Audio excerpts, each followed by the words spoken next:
बच्चों, आज हम पढ़ने वाले हैं अध्याय 3 रेखाखंड, जिसमें रेखाखंड से संबंधित कुछ जो आकृतियां हैं उनकी परिभाषा पढ़ेंगे और फिर इस चैप्टर में दिए हुए प्रश्नावली के प्रश्नों को हल करेंगे। तो देखते हैं कौन कौन सी परिभाषा हैं जिसको हमको इस चैप्टर में जानना है। तो पहली परिभाषा है बंद आकृति। क्या होती बंद आकृति? ऐसी आकृति जिसमें किसी बिंदु से चलना प्रारंभ कर पुनः उसी बिंदु पर पहुंचा जा सके, बंद आकृति कहलाती है। वहीं दूसरी परिभाषा है खुली आकृति। ऐसी आकृति जिसमें किसी बिंदु से चलना प्रारंभ कर पुनः उसी बिंदु पर पहुंचा ना जा सके, खुली आकृति कहलाती है। तो देखिए दोनों में अंतर स्पष्ट है। बंद आकृति तो कोई भी ऐसी बंद आकृति जैसे ये चौकोर हो, गोल हो, या कोई भी ऐसी आकृति का जो घूम फिर के वापस अपने स्टार्टिंग पॉइंट पे जा रहा हो, तो ये सभी बंद आकृति, क्योंकि हम यहाँ से चलना प्रारंभ करें वापस वहाँ पर पहुँच सकते हैं, यह सभी तरह से सभी आकृति में वैसे ही है। जबकि खुली आकृति में इसी आकृति को मैं इस तरह से करूँ लेकिन उसको जोड़ूँ ना, तो ये खुली आकृति, या ये जो वृत्त है ये कंप्लीट ना हो, या इतना भी ना सही सिर्फ सीधी रेखा, ये खुली आकृति है, या इस तरह से ये खुली आकृति हुई। तो बंद आकृति और खुली आकृति ये समझ गए। आगे बढ़ते हैं। अब इस अध्याय का मूल सरल रेखा, किरण और रेखाखंड, ये तीनों चीज समझते हैं। सरल रेखा क्या होती है? ऐसी सीधी रेखा जिसको दोनों ओर कितना भी बढ़ाएं कभी खत्म नहीं होती, उसे सरल रेखा कहते हैं।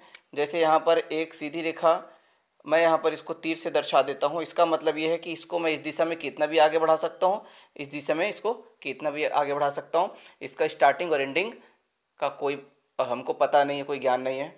दूसरा है किरण। ऐसी सीधी रेखा जो एक बिंदु से प्रारंभ होकर एक ही ओर आगे बढ़ते जाती है, उसे किरण कहते हैं। यानी मान लीजिए ये इस बिंदु से प्रारंभ हुई और ये एक दिशा में, इस दिशा में कंटिन्यू आगे बढ़ते जा रही है, यानी इस दिशा में ये कहाँ तक जाएगी इसका हमको कोई ज्ञान नहीं है। तो ये स्टार्ट यहाँ से हो रहा है ये तो हमको पता है, पर अंत कहाँ होगा ये हमको नहीं पता है। तो ऐसी स्थिति में ये हुई किरण। तीसरा है रेखाखंड। ऐसी सीधी रेखा जो किसी एक बिंदु से प्रारंभ होकर किसी दूसरे बिंदु पर समाप्त हो जाती है, उसे रेखाखंड कहते हैं। यानी इसका स्टार्टिंग पॉइंट भी हमको पता है और एंडिंग पॉइंट भी पता है। एक बिंदु से स्टार्ट होकर दूसरे बिंदु पर खत्म हो जा रहा है। बिंदु का नाम दे दे, मान लिए जैसे ये ए बी, ये मान लिए स्टार्ट हो रहा था ओ से, इस तरह से हम मान के चलते हैं। तो यहाँ पर starting point A, ending point B हमको पता है, यानी इसकी लंबाई को हम माप सकते हैं, इसकी निश्चित लंबाई होती है। तो इस तरह से ये हुआ रेखाखंड। तो सरल रेखा जिसकी लंबाई निश्चित नहीं होती है, ये दोनों दिशा में आगे बढ़ता है। किरण, इसकी भी लंबाई निश्चित नहीं होती क्योंकि ये एक दिशा में आगे बढ़ रहा है और कहाँ तक जा रहा है हमको नहीं पता है। रेखाखंड जिसकी लंबाई निश्चित होती है, एक निश्चित बिंदु से चालू होकर स्टार्ट होकर एक निश्चित बिंदु में खत्म हो जाता है। ठीक है बच्चों, तो ये तीनों चीज़ों को समझे। अब आगे बढ़ते हैं और इस चैप्टर में सहयोग, आगे जो प्रश्नावली है उसको हल करने में सहयोग करने वाले कुछ और परिभाषाओं को समझते हैं। एक है संरेख बिंदु। किसी रेखा में स्थित समस्त बिंदुओं को संरेख बिंदु कहते हैं।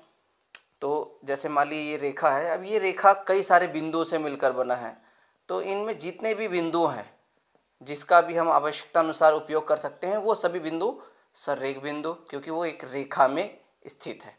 दूसरा है समांतर रेखाएं। ऐसी रेखाएं जिनके बीच की दूरी प्रत्येक बिंदु पर समान हो, उन्हें समांतर रेखाएं कहते हैं। तो जाहिर सी बात है, जैसे ये एक रेखा और उसी तरह से यहाँ पर दूसरी रेखा, तो यदि इनके बीच की दूरी यहाँ पर भी, यहाँ पर भी, यहाँ पर भी, यानी जहाँ पर भी हम चाहें जितने भी इनको आगे बढ़ाएं, उनके बीच की दूरी हमेशा एक समान होगा। ये कभी एक दूसरे को इस तरह से काटेंगे नहीं। ये समांतर रेखाएं, चाहे 2 रेखा हो, 3 रेखा हो, 4 रेखा हो, अगर सभी रेखाएं इस तरह से है कि उनके बीच की दूरी हर जगह समान है, तो वो रेखाएं समांतर रेखाएं कहलाती हैं। तो ठीक है बच्चों, इस तरह से पूरी परिभाषाएं संपन्न हो गई, यहाँ पर हम सीख गए। अब हम सीधे देखते हैं प्रश्नावली 3। प्रश्नावली 3 में पहला प्रश्न है जिसमें कुछ कथन दिए हैं, उसको सत्य असत्य हमको पहचानना है। देखें पहला कथन, एक बिंदु से असंख्य रेखाखंड खींचे जा सकते हैं। तो बताइए क्या ये सत्य है या असत्य है? ये बिल्कुल सत्य है। जैसे ये एक बिंदु, इस एक बिंदु से हम जितने चाहें उतने रेखाखंड कहीं से भी किसी भी दिशा में खींच सकते हैं। तो बिल्कुल सत्य है।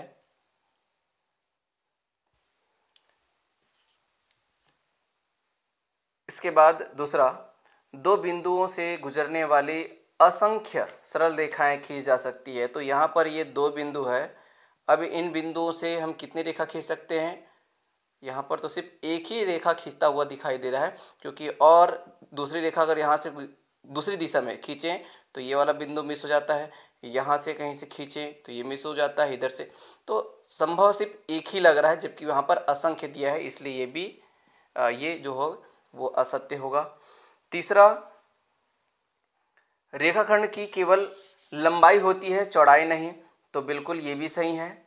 रेखाखंड, ये आपका एक रेखाखंड है जिसमें एक बिंदु ये है, एक बिंदु ये है, जो एक स्टार्टिंग एक एंडिंग है। इसको आप नापेंगे तो सिर्फ लंबाई निकाल सकते हैं, इसकी चौड़ाई संभव नहीं है। तो इस तरह से तीसरा भी सत्य है। थोड़ा सा स्पष्ट नहीं दिख रहा है। चौथा, एक रेखाखंड में यदि 4 बिंदु लिए जाएं तो ये सभी सररेख बिंदु होते हैं। ये भी स्पष्ट है सररेख की परिभाषा से।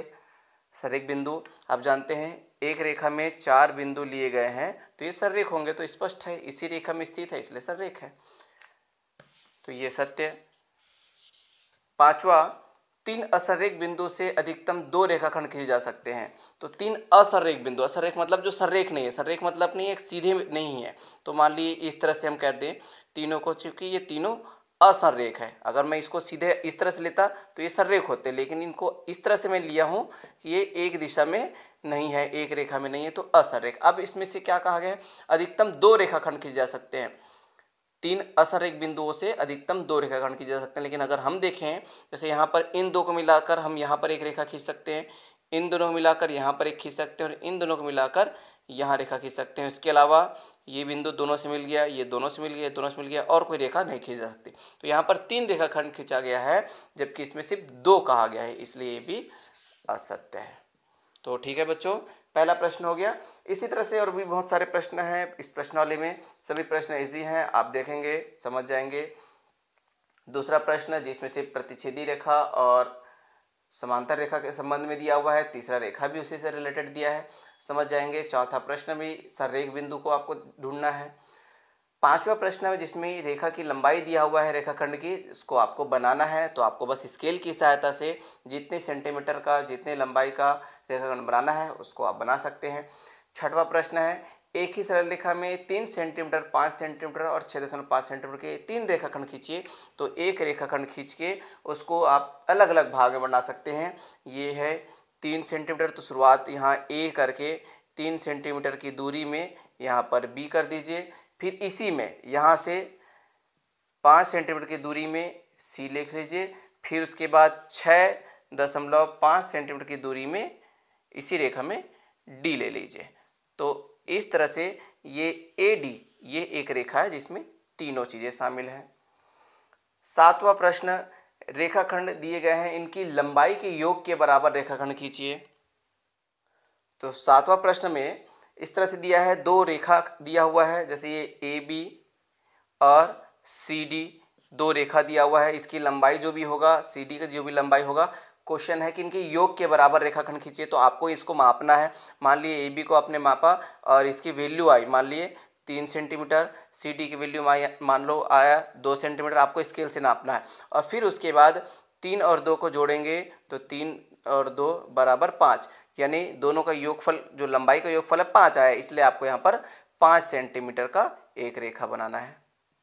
बस इतना सा काम करना है। आप अपने मर्जी से कोई भी नाम दे सकते हैं, ए बी सी डी है तो इसको आप ए डी दे दीजिए, ज़्यादा अच्छा लगेगा दोनों का योगफल। और नहीं तो आप अपनी मर्जी से पी क्यू आर एस कुछ भी नाम दे सकते हैं। आठवां प्रश्न भी सेम है, उसमें अंतर दिया है, 2 रेखा दिया हुआ है, ये ए बी और ये सी डी, इनके अंतर के बराबर बनाना है। तो आप ये भी आप कर सकते हैं। अब मैं आपको सीधे 9वें प्रश्न बताता हूँ। 9वां प्रश्न है, 12 सेंटीमीटर की लंबाई का रेखाखंड ए बी खींचकर उसे 3 सेंटीमीटर, 4 सेंटीमीटर, 5 सेंटीमीटर के 3 रेखाखंड क्रमशः ए सी, सी डी एवं डी बी में विभाजित कीजिए तथा निम्न तथ्यों को सत्यापित कीजिए। जहां पर दो क्वेश्चन दिया हुआ है, दो तथ्य दिया है, ए डी ऋण ए सी बराबर सी बी ऋण डी बी, दूसरा दिया है ए बी ऋण सी डी बराबर ए सी धन डी बी। इन दोनों को हमको सत्यापित करना है। तो सबसे पहले जो प्रश्न दिया है 12 सेंटीमीटर की लंबाई का रेखाखंड खींचकर 3 भाग में बांटने का, वो कर लेते हैं। यहाँ हमने ए बी एक रेखाखंड ले लिया है जिसकी टोटल लंबाई है 12 सेंटीमीटर और इसको 3 भाग में हमने बांट दिया है। ए सी 3 सेंटीमीटर, सी डी 4 सेंटीमीटर और डी बी 5 सेंटीमीटर जैसा क्वेश्चन में दिया है। अब हमको पहला वाला प्रूफ करना है, ए डी ऋण ए सी बराबर सी बी ऋण डी बी। तो अब इसमें वैल्यू आपको लेके चलना है और जिसका वैल्यू डायरेक्ट नहीं पता हो तो पहले उनको यहाँ पर से परिवर्तन कर लीजिए। जैसे ए डी, तो ए डी है ए सी और सी डी का योग, तो ए डी की जगह हमने लिख लिया ए सी धन सी डी ऋण ए सी डायरेक्ट है तो हम ऋण ए सी सीधे सीधे लिख दिए, ऋण ए सी बराबर सी बी। आप चाहें तो लेफ्ट साइड को अलग से, राइट साइड को अलग से लेके चल सकते हैं, दोनों का वैल्यू सेम आएगा तो आपका कथन सत्य हो जाएगा। या आप दोनों को एक साथ लेके चलेंगे और अगर लास्ट में दोनों साइड बराबर दिखेगा तो कथन सत्य हो जाएगा। हम दोनों को एक साथ लेके चलते हैं। सी बी, सी और बी, तो सी बी जो है वो सी डी और डी बी का योग है। फिर उसके बाद डी बी ऋण डी बी, तो जस का तस ऋण डी बी हम लिख देते हैं। अब लास्ट में वैल्यू रखते हैं। ए सी का वैल्यू है 3, ये ब्रैकेट भी लगा देते हैं ताकि हमको कोई कन्फ्यूज़न ना हो। ए सी का वैल्यू है 3 और सी डी का वैल्यू है 4, तो 3 धन 4 ऋण ए सी का वैल्यू फिर से 3 लिख दिए। सी डी है 4, डी बी है 5, दोनों को जोड़ के ऋण डी बी यानी 5 फिर से यहाँ पर लिख दिए। 3 धन 4 7 ऋण 3 बराबर 4 धन 5 9 ऋण 5, 7 में 3 घटाएंगे तो 4, 9 में 5 घटाएंगे तो 4। तो इस तरह से लेफ्ट हैंड साइड और राइट हैंड साइड दोनों साइड बिल्कुल वैल्यू सेम है, दोनों साइड 4 आया, यानी कथन हमारा प्रूफ हो गया।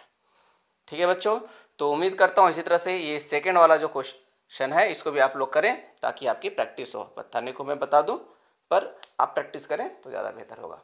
तो इस तरह से ये 9वां प्रश्न हो गया। आखिरी 10 प्रश्न भी इजी है, उसमें भी संरेख बिंदु से रिलेटेड कुछ चीज़ें बताई हुई है, आप वो बना लेंगे। तो प्रश्नावली 3 के साथ ही अध्याय 3 भी यहाँ पर समाप्त हुआ। बाकी सभी बचे हुए प्रश्न को आपको हल करना है। ठीक है बच्चों, बाय।